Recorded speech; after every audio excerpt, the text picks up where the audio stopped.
Today we have a very special episode. We're going to talk about an exciting new collagen ingredient called Cartidyss, which is exceptional for many reasons. What I like about it especially is you can get the benefits in a really, really small dose, which gives us flexibility in formulating with other complementary ingredients. But you get a synergistic blend that is all within the same ingredient. You get multiple mechanisms of action that helps with efficacy. What we have noticed at the end is that all of the volunteers in the treated group, they were completely rid of those broken collagen. It has been replaced. No, in a nutshell, it's good for you, it's good for the planet, it's good for local communities. So I think it's a win-win for everyone.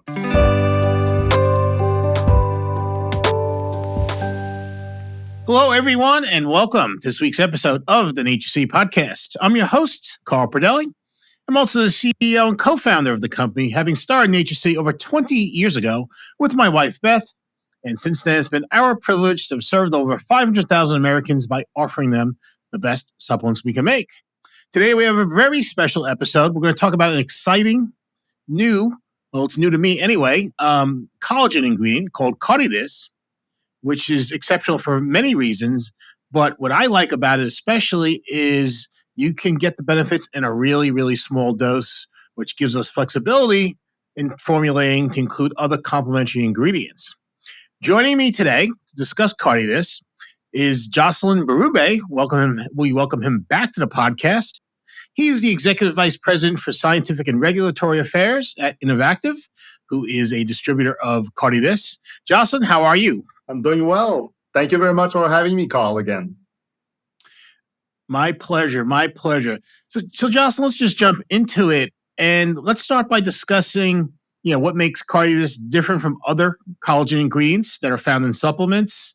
Perhaps as part of this, I always find this confusing. Maybe you can address the different types of, collagen ingredients that are found in supplements, because, sometimes you see 15 milligrams, sometimes you see 10 grams. It's a little confusing, how there can be such a variance in different types and different forms. Oh, yeah. Well, actually, collagen is indeed a very important protein. I think it's about 4% of our body weight is collagen. So it's a very important protein in our body, but it's also a very intriguing one as well because, like all proteins, it is formed as a long chain of amino acids. But within collagen, these amino acids will basically form a coil structure, just like a coil spring on your car. And that is what in the structure of the collagen will give it its mechanical properties, its elasticity, and its capacity to return back in its original shape. But that's also what makes this protein very hard to digest, because our digestive system has a hard time to go around that coil spring and get within it to break down the long chain and basically give us access to the amino acids that are inside the product. So the body has a use for collagen in all sorts of places, organs, and tissues. And in fact, we do have 28 different types, at least 28 different types of collagen in our body. So we know a few ones that are the major types, but they are, collagen, any type that there is, any places where there needs to be mechanical strength and flexibility all at once. So if you're thinking of tendons, if you're thinking of ligaments, if you're thinking of your bones, of your blood vessel walls and everything. So that's a primordial protein for us to have. So there's 28 types in the body. So depending on where you're getting the collagen, also you may end up having a specific type in your supplement. So when you look at the supplements that are offered in the collagen that are offered in the supplement world, the first distinction is basically where is it coming from? First of all, collagen is always an animal-derived product. There's no such thing as plant collagen. So if you're buying a supplement that is plant collagen, well, it's probably false labeling at best, but collagen is always coming from animals. So there's no vegan collagen, folks. So. No, not yet. Exactly. Within the normal sources, we see bovine, we see porcine collagen, chicken collagen. There's sheep collagen also. And there's marine collagen as well, so coming from fish. So when you look at the sources, I think that the best question to ask you is, do you like the story of that sources of that source in particular. So if you're looking at, for example, bovine collagen, to me personally, I don't really like that origin because they are using quite often some hides and skins that are being rejected by the leather industry. So as a quality person, when I see a product that goes out of the food chain and then back in it again, it's kind of a worry to me. It's a little disconcerting, yes. Yeah, some concerns over quality. In terms of porcine, I know there's a lot of fat that comes with it. So there's usually some chemical processes to remove the fat. So this is, again, sometime a source of concern. So to me, I would go more into what story is behind the sourcing.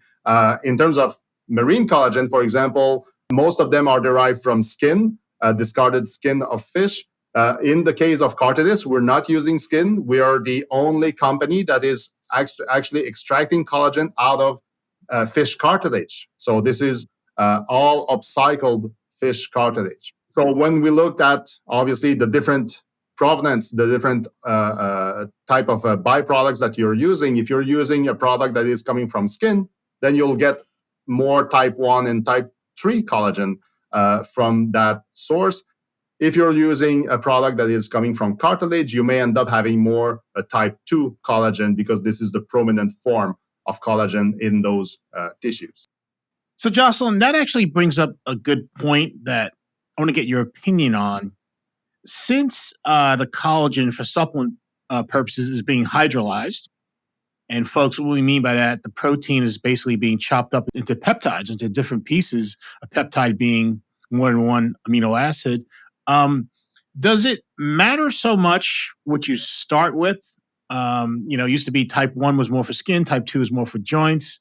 But I'm curious, does it really matter what you're starting with?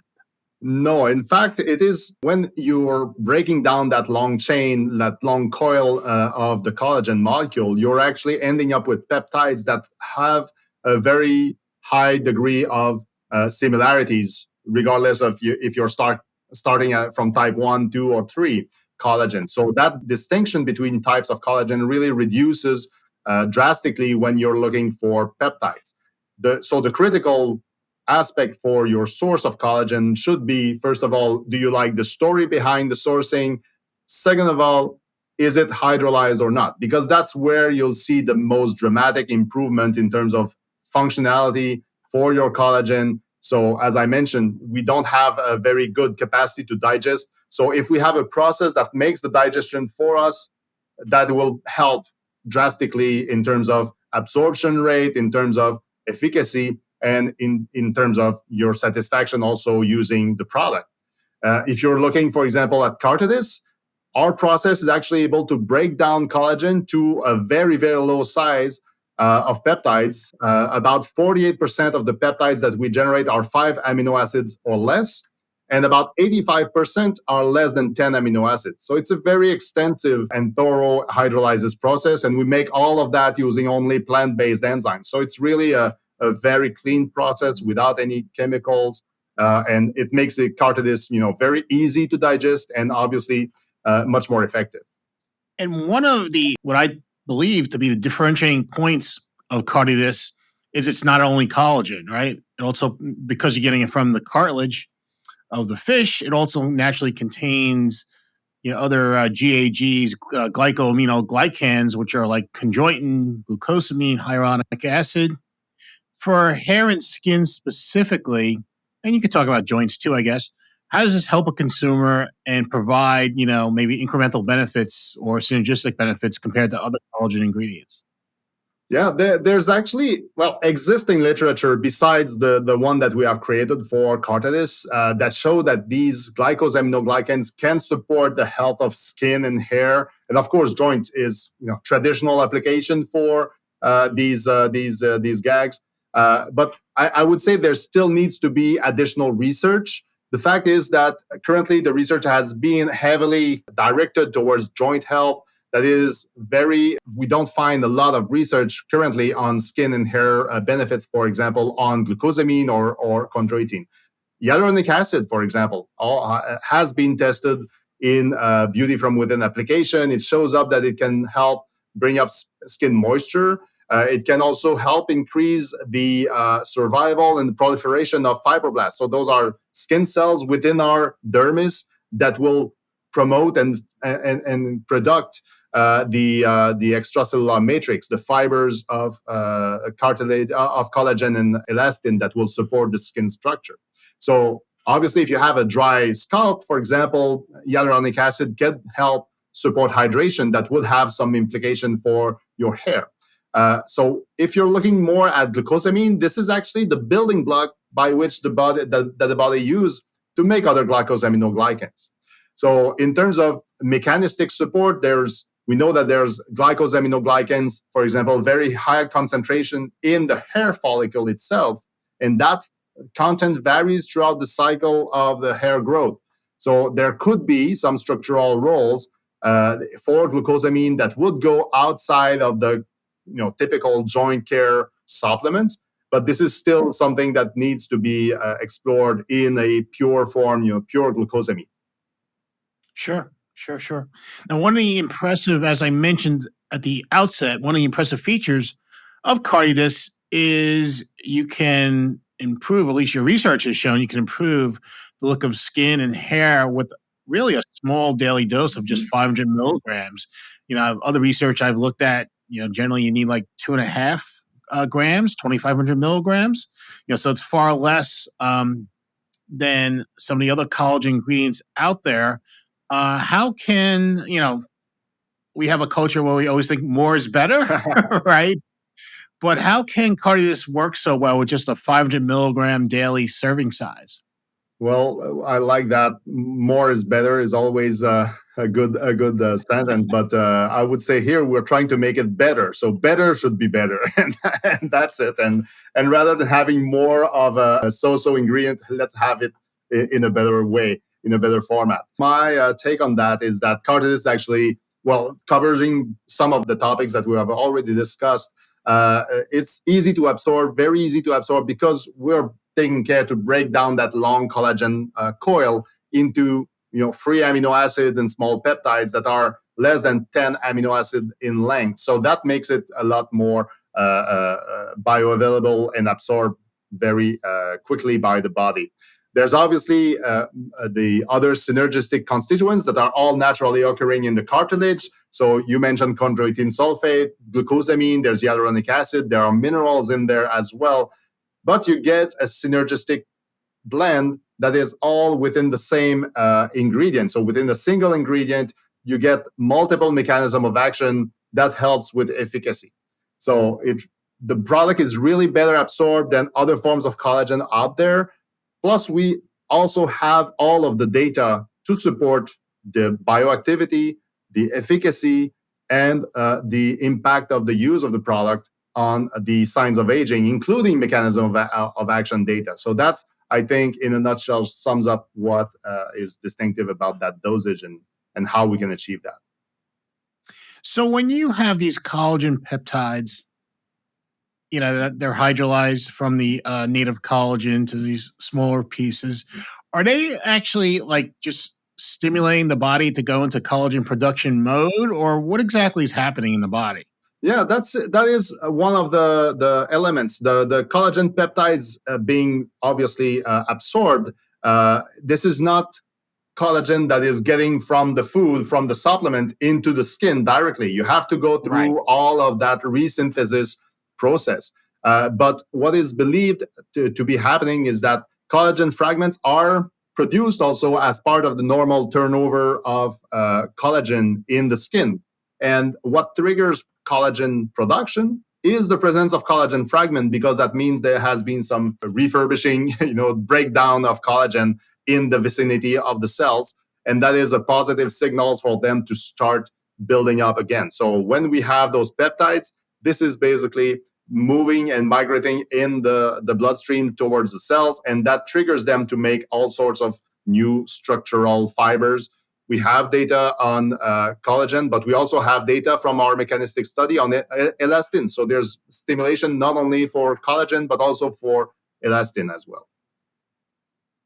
Now, it's a great explanation. It's not like you're injecting collagen into the skin here for your body to, get it to that point into the bloodstream and circulate through where it needs it in the body, of course, you have to digest it first, which is one of the benefits of hydrolyzing it. It does a lot of that work for the body. So stimulating or triggering, as you said, the collagen production, in the skin, around joints, muscles, wherever, is really the value of these supplements. Is that more or less accurate? Oh yeah, 100%.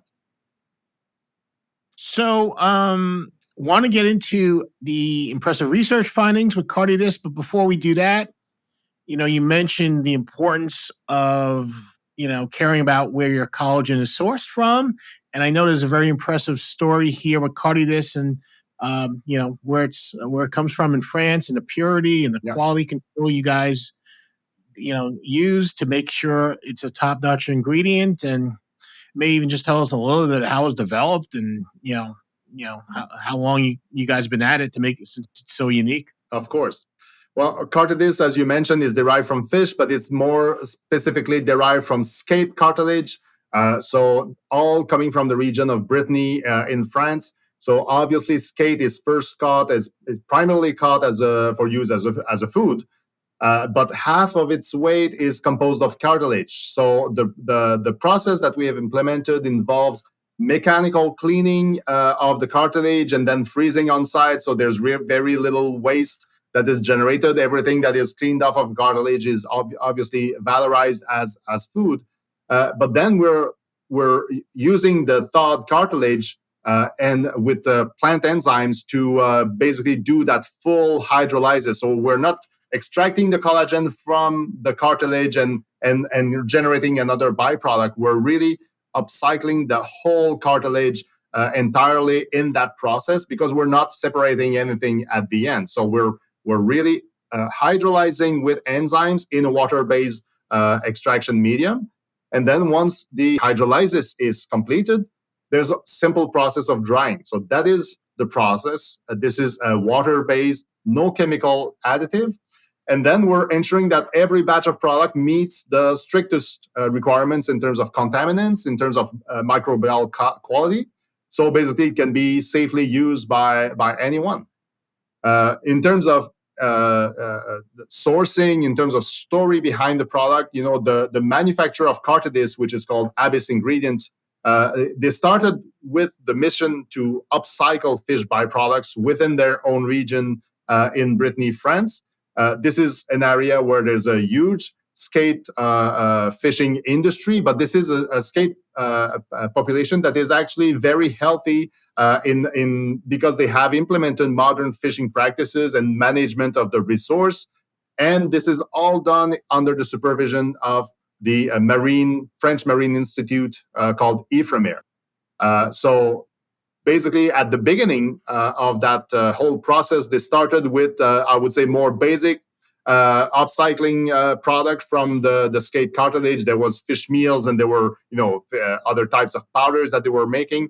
But then through the years, they saw that great opportunity to build in more value from the specialty ingredient market, and that's where they started establishing those partnerships with renowned institutes, research institutes in universities in France and abroad. And that resulted in Cartidyss. And, now we think that basically Cartidyss will be the next big thing in the collagen market. And, it has been voted in 2023 the best new ingredient in the healthy aging category by nutrition industry executives. So we're very proud of that achievement. It's a wonderful ingredient. It's a great story. I mean, we love upcycled ingredients because you're essentially taking what was waste or, material that you really didn't have a great use for and making a wonderful, consumer health product. So really there's no fish that are being harvested or caught just for the purposes of making this product. It's the opposite, right? Exactly. You're taking something that'd be waste and using that waste for something really good. So we love that story. We love upcycle these stories in general. You're right, and that's the development of Cartidyss. It was really a story of that very close collaboration between the manufacturer in France and the local fishermen And they are not large companies. They are not the fishing companies that send boats out for months on the sea. They are really mom and dads that go out every day, and they had that need to trying to maximize what they were catching, and not just for food, but every other applications that there could be. So that's helping them to consolidate their businesses, but then that also helping them consolidate their communities as a whole. Because if you're losing a job in those small villages, well, basically it's a whole family that has to be extracted and removed from that community. So it's really a win-win relationship. And obviously, after the primary use of the product of the fish as a food, it was really of importance to make the best use possible for the rest of the fish. And this is now turning into some kind of the true success story for Cartidyss. It's just wonderful. So let's turn to some of the results that users experienced with respect to skin reducing the appearance of wrinkles, improving hydration or the overall appearance of the skin. I think the first study, or one of the studies you published, was in the journal Molecules a few years ago. You give us a little overview of that study in terms of how it was structured and what they investigated? Yeah, sure. The study was actually aiming at testing the effect of a daily dose of 500 milligrams of Cartidyss that was taken in the evening on signs of aging after 3 months of use. So they recruited 46 healthy women from 45 to 59 years of age. Average age was 52. Overall, the study was very well conducted because it was randomized, controlled against placebo, and double-blinded. So neither the investigators nor the patients or participants knew what type of products they had. So that makes sure everyone is judging or evaluating the products without knowing what they are taking. And they were also making sure that every participant was comparable. So, for example, making sunscreen application every day so that they would avoid exposure or interference from exposure to sunlight. So there was a lot of control methods within that study that made it very particularly strong. You mentioned they were instructed to take the supplement at night. Is there anything specific to that? Or was just for convenience, standardized purpose? Yes, just for convenience. The fact that it is one dose per day, actually, you can take it at any time. We're not talking about a large amount. So obviously, when you're taking 10 or 5 to 10 grams of proteins as part of a collagen supplement, it can start to have an impact on your appetite because that's a fair amount of protein.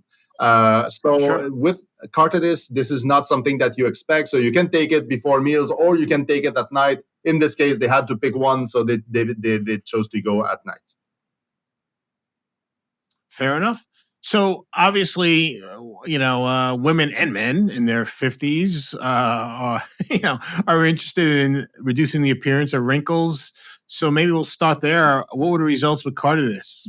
Well, obviously, that was one of the main takeouts of this study to look at wrinkles, around the eye, around the mouth and nose, and also on the forehead. So to do that, they used a grading system. So they evaluated the wrinkles visually.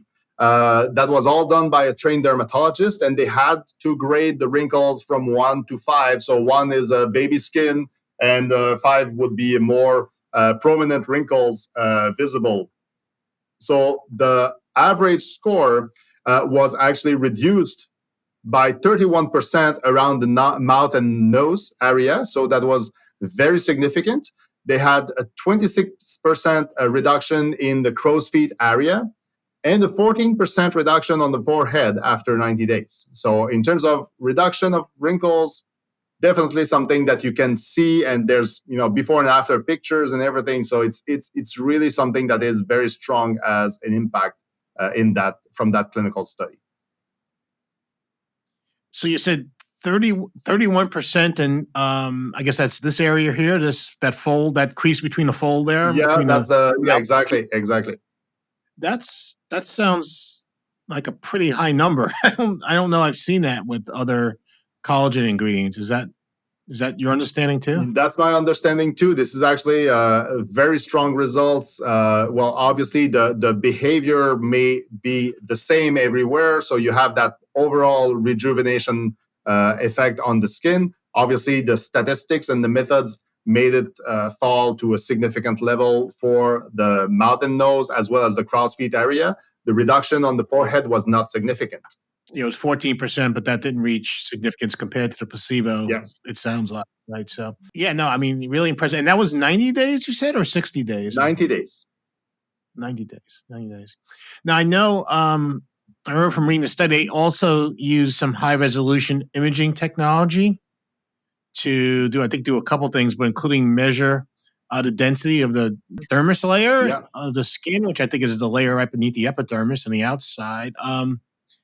And, how does that affect skin appearance in terms of skin density improving? And what were the results that were notable in your opinion?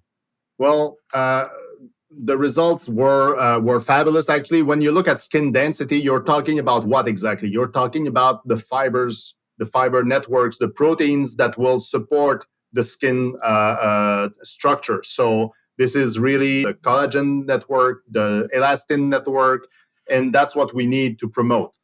So obviously that was also a primary endpoint for that study. So to evaluate that, we go with an ultrasound technique. So if the skin is very loose, there's a low density, there's basically a dark area. It's like there's nothing out there.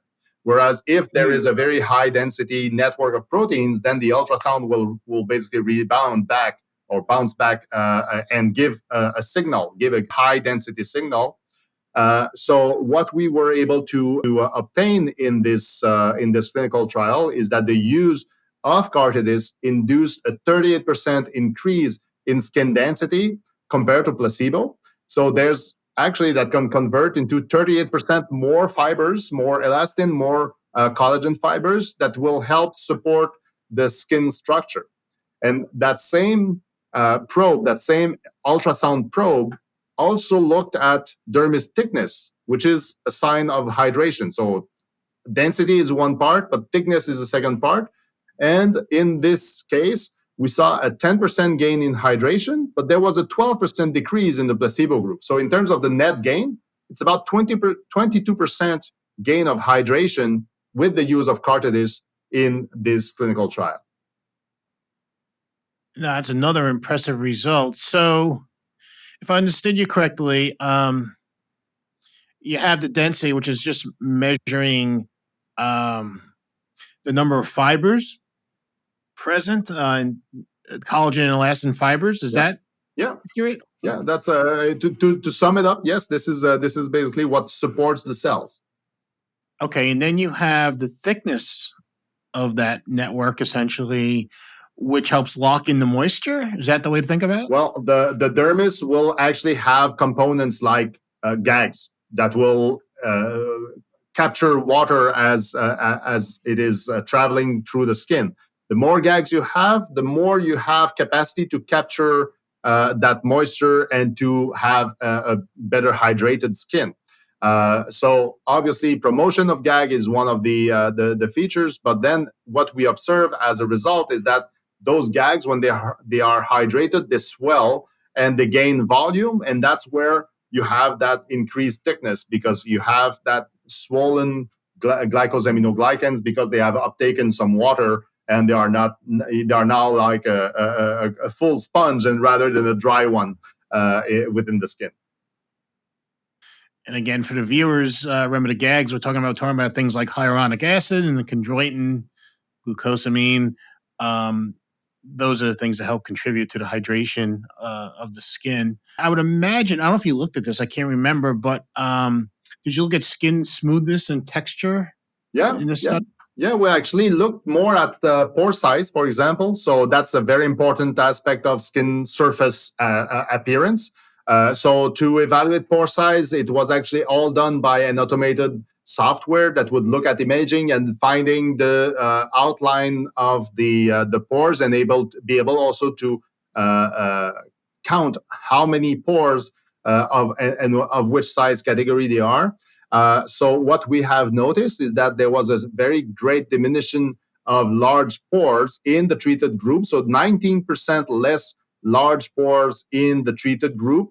At the same time, there was an increase of 14% in the placebo group. So basically, over the course of the study, there was a great difference that was increasing between the two groups in favor of a very smoother skin appearance for the treated group compared to the placebo. So, basically, you would have a much more softer and uniform skin after using Cartidyss. They also looked at skin, but through a very specialized kind of microscope that is called a reflectance confocal microscope. So it's very complex, but it's actually a tool that will help you see the collagen fibers within the skin of your volunteers. So you're basically able to see the molecular structures of the fibers. And what they have seen through that tool is that there was a lot of disrupted collagen in all participants at the start of the study. So you see collagen fiber is like, imagine a cord between two anchors. And if it's broken, then the cord will just coil itself or curl itself up. So they were noticing these kinds of disrupted collagen in the skin of every volunteers at the beginning of the study. What we have noticed at the end is that all of the volunteers in the treated group, they were completely rid of those broken collagen. It has been replaced partially by functional fibers. So instead of a broken rope, now you had a complete cord, a complete fiber of collagen that had been replaced. And none of that happened in the placebo group. So it was very also impressive to see how the product can help replenish the skin of functional collagen rather than to have the broken ones. That's great. So I just want to go back to the impact of the large pores. So if your concentration, if you will, of if you have a higher concentration of larger pores, does that mean your skin's going to probably be rougher and less smooth? Is that what that means? Or yes. Well, that's what you see. For aging skin, this is pore size is almost correlating with aging. So that this is a very important surface aspect of the skin that you want to improve is pore size. That's interesting. I now it makes sense, and I think about it, but because you almost like have, like I guess if you could picture a moon with craters, right? It's less smooth, right? I mean, larger pores, I guess, but that's interesting. So, what I know you guys have done some other mechanistical studies on how what Cartidyss is doing to support all this. Did that tell you anything noteworthy? Well, actually, the mechanism of action is, I think, very interesting. We have a partner, and that's part of the very strong research collaboration that our partner in France has established with other organizations. But we used an award-winning, groundbreaking human protocol to look at these aspects of mechanism of action as well as bioavailability, all in one trial, but in one human trial. So this is very unique because actually in those type of protocol, we have healthy volunteers and they will take the product orally, just like a supplement. So they will ingest Cartidyss and they have the opportunity to obviously digest the product. And then you can see in the bloodstream the pace at which some metabolites of the product actually make it into the bloodstream. That's where it needs to be effective. So that first part of the study is essentially feeding the subjects with the supplement, and then you take blood samples at different times and you try to see where the peak concentration is. So in terms of Cartidyss, the test saw that we had an improvement or an increase of 88% in hydroxyproline, which is one of the markers of collagen. So right. 88% more hydroxyproline after 140 minutes. And we also had 24% more chondroitin at that same time. So it kind of peaked a little bit after 2 hours. In the bloodstream, all of the metabolites from Cartidyss are now absorbed. Now that takes us to that second part of the study. So first part, we know that the product gets into the bloodstream. That's fine. That's what we claimed it would be. But then in the second part, we're taking that blood sample and we're applying the metabolites that have been absorbed to human cells. So we're getting some skin cells. We could do tests on any type of cells, but now in this case, we use fibroblasts and we put them in culture, and we can expose these cells to the blood of our volunteers either before they use the supplements or at the peak concentration of metabolites. And so basically, we're able to see, compared to the baseline, what is the impact on skin cells to be exposed to the metabolites of Cartidyss. Right. So what we found in this study is that actually the skin cells that were exposed to these metabolites produced 40% more elastin fibers than the cells that were exposed to the blood without Cartidyss. So there was a great impact on the metabolism and the production of those fibers.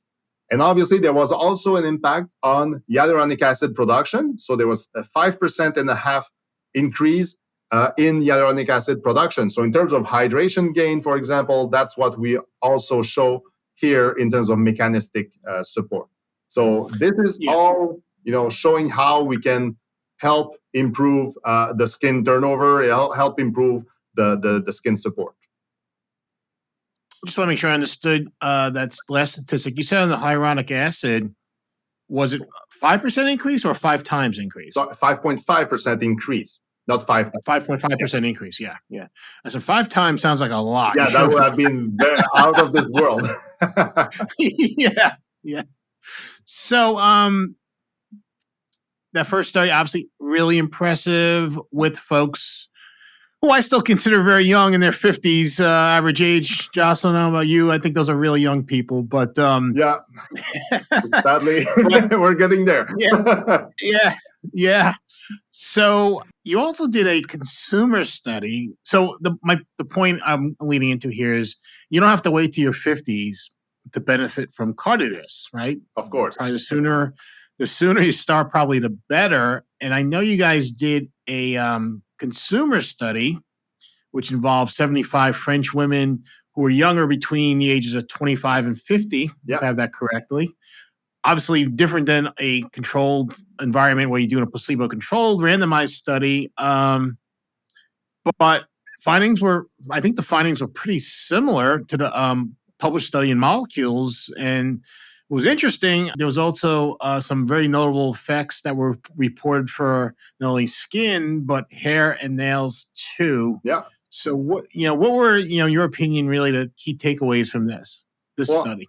I really like that study. Obviously, not as a single part of evidence. You don't rely on consumer data just for complete scientific development. But when it comes as a support piece of evidence on top of a well-structured, randomized clinical trial, it's always good to have that, because when we use supplements, we never see what our life would be without using it. So we never see the placebo side of things. We always see the treated side of things. So in that sense, getting those type of data from real life use of the supplements is always interesting to actually document what people actually feel when they use the product. So as you mentioned, we had that study, 75 people, 25 to 50 years old, for 3 months. So they were not really advanced in their aging process, but there's still, there's some improvements. And as you mentioned, you want people to start using the product more as a preventive than just as trying to, let's try to do something with my skin. So they were using the product as 500 milligrams a day. So very similar protocol or as intake regimen than they were using in the randomized placebo-controlled study. But we looked at their appreciation of the product after 1, 2, and 3 months. So we also looked at earlier time points and to see if there was benefits beyond skin. So just as you mentioned, there may be some benefits for hair and nails. So we looked at that overall aspect. So we took some baseline measurements and basically how much they appreciated some aspects of their bodies, their skin, their hair, and nails. The most common concerns for people that entered the study, they were complaining about their hair being dull and thin. their nails being brittle, or they had sagging skin on their face or body, or dull skin in the face, or even facial lines and wrinkles. So those were all of cosmetic appearance. Some complained about orange peel. We'll see about that in the later on if we did something good on these complaints. But in terms of findings, they were actually very, very positive, even after only 30 days of use. So in terms of consumer appreciation for their hair, for example, hair, actually global hair, skin, and nail, it went from on average 12 to 20% at the beginning. So they were very rough with themselves. They really didn't like their hair, skin, and nail overall. But after 30 days of treatment, they went up in appreciation to 74 to 86%. So it's a very huge, drastic improvement on their perception, their self-perception. In terms of the comments, people noticed that their hair were becoming shinier, nails becoming stronger, they had better skin complexion. So overall, they were very happy with the progression. And that appreciation, that positive feeling continued to grow always to almost to 87 to 90% after 2 months. And that remained stable for the third month. So people said that they had more hydrated skin, they had a stronger hair without split ends, and they had also shinier nails. So that's after 2 months. So when you look at the overall study, you can see that Cartidyss actually relieved all of the common concerns of participants except for the orange peel. Nothing, it did nothing for Good luck. them. But it's good to see that it's not a magic bullet. It doesn't do everything, but it did work on all of the major, concerns and common concerns. My hair is not as I was when I was young, or anything about nails that can separate or have any type of fragility to it. People were very happy with the use of the product. No, so again, very complementary data to support the findings, in the randomized placebo-controlled study, this time with a little younger demographic, which is interesting too. My one question for you is with respect to strength of nails and appearance of nails. I know it's a benefit we've seen with taking keratin protein.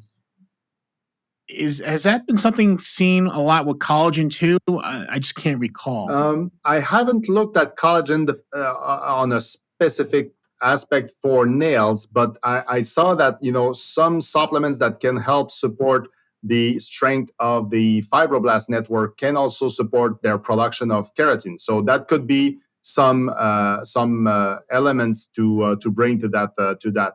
But this is all new science in terms of the mechanism for nails. In terms of Cartidyss, this is really just the beginning of something. But we're seeing some of those benefits that are felt by users. So it may be the beginning of a new project for us as well.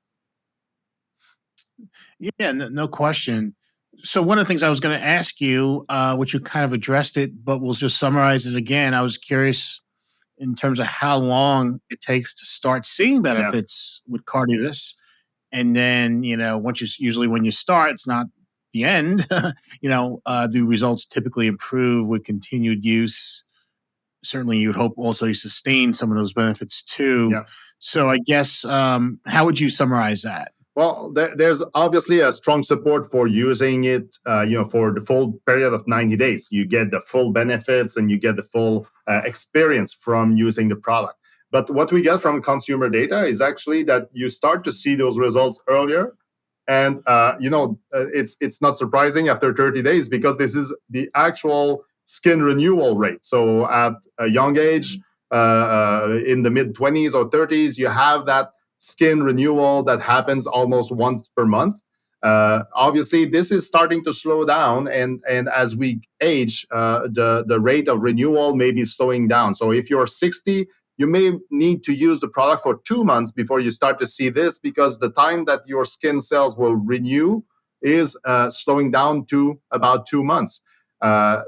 And keep in mind that obviously collagen production, this is and its turnover, this is a dynamic process. That our skin never stops doing new collagen, and our body never stops doing new collagen. So if you stop using the product, at some point, there will be a certain time by which you're already accumulating some collagen and this is present. But with the turnover and the downfall of your collagen production, then you will probably fall back to losing the efficacy upon stopping. But that should probably last you for a few weeks before you start to notice some effects from stopping to use the product. That makes sense. And I really appreciate the clarification on, middle-aged to older folks in terms of skin turnovers takes longer. So hang in there. If you're not seeing anything, if you don't think you're seeing benefits after 30 days, give it 60 and certainly 90. Because, when we talk about these results, we're talking about averages, right? Right. So some people can see results quicker. Others are just going to take longer, right? For you to get the full benefit. Of course, so if you're exposing yourself to the sun without protection, you're breaking down more collagen as well when you do that. So personal behavior also can have some impacts on that. Absolutely. So has the research and the any of the lab data you've done highlight any safety concerns or precautions that people who thinking about using Cartidyss should be concerned about? No, actually, there was no side effects recorded during our clinical trials, none also in our consumer trials. In terms of collagen in supplements, there are some complaints about gastrointestinal symptoms, such as bloating or heartburn sometimes, but that's usually associated with a high level of intake.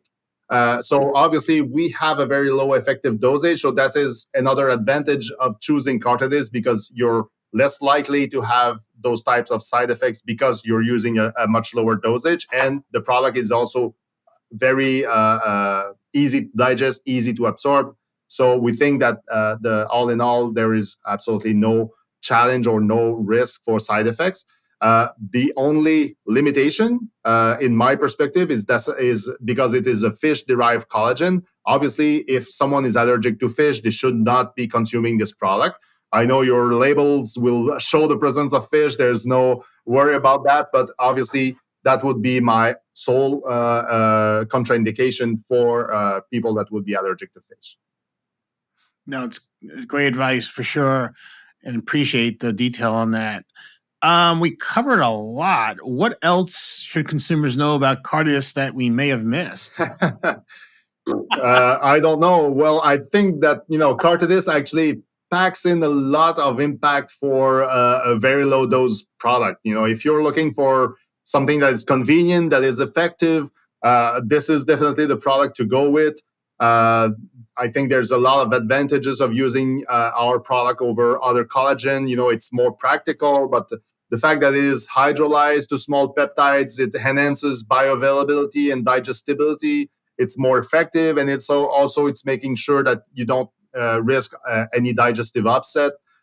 We have shown a complete turnover of the skin support structures and fibers. So, the renewal of the collagen fibers, the promotion of elastin fibers, the benefits on hydration, on wrinkles, on firmness. Those are all, ranges of benefits that can be experimented by users, and I'm sure they will see the results also on hair and nails. So, I think this is in terms of sourcing, we have sustainability, we have a great product, great process. The product is clean, virtuous, because we're making it off byproducts of fishing industry. So, in a nutshell, it's good for you, it's good for the planet, it's good for local communities. So I think it's a win-win for everyone. Couldn't agree more. It's a very impressive story, and we really appreciate you taking the time here to really tell us the full story. I certainly learned more than I knew coming into today. So we really thank you for that. For folks listening, if you are interested in Cartidyss, we just introduced a new hair and skin product. It's called True New Grow Plus. And not only does it contain Cartidyss, but it contains 10 scientifically studied ingredients shown to improve hair and skin. So we really want to be a comprehensive, power-packed hair and skin formula against True New Grow Plus. you can certainly go to naturec.com and check it out, or just give us, shoot us a message if you have any other questions, and we'll be happy to. If you have any more questions about Cartidyss, let us know, and we'll get Jocelyn to give you the best answers we can. So, Jocelyn, thank you so much. Really appreciate having you back here on the NatureCity podcast. For those who want to hear Jocelyn, or you should really check out Jocelyn, the episode I did with Jocelyn on an ingredient called NC2, brown seaweed extract, which really is a great ingredient for helping support metabolic health, blood sugar health. And we did that episode, I think, about 2 years ago, Jocelyn. Time flies. Oh, yeah. But another great ingredient from innoVactiv, who we really enjoy working with and have for a very long time. So, Jocelyn, thank you very much. Thank you, Carl. So that's it for this week, folks. Please subscribe to our YouTube channel to see more episodes like this. And if you want to listen to us on your favorite streaming service, you can find us on Spotify, on Apple Podcasts. That's it for this week, and I will see you next episode.